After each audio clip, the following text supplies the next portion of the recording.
দোস্ত নতুন সাইকেল কিনলাম।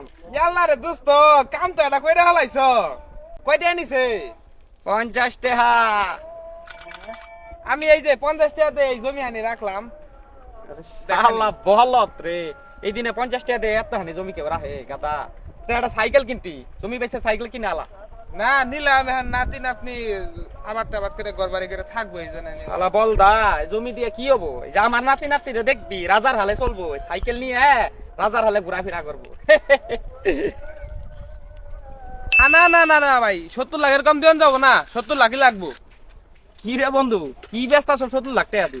এই যে দাদাই রাস্তার পাশে জমি কিনা হয়ে গেছিল, এত নাই 5% ব্যস্ত আছি 70 লাখ টাকা দিয়ে। হাই হাই রে, তোর দাদাই তো একটা কাম করে দিয়ে গেছে, 70 লাখ টাকার বাড়ি দিতাছ। তোর দাদা তো ভালাই কাম করে দিয়ে গেছে, সাইকেল কিনে দিয়ে গেছে এত সুন্দর এটা, সারাদিন বিন্দাস ঘুরবি। আমার দাদা আমার বালডা কইরা দিয়ে গেছে। সুধীর ভাই বালের এক সাইকেল কিনে দিছে, কটকটি না হালা। শালার 5% জমি হয়েছিল কিনে থয়ে গেত। হ্যাঁ, এতদিন বয়ে বয়ে খার পাইতাম। আমার কালো কামার।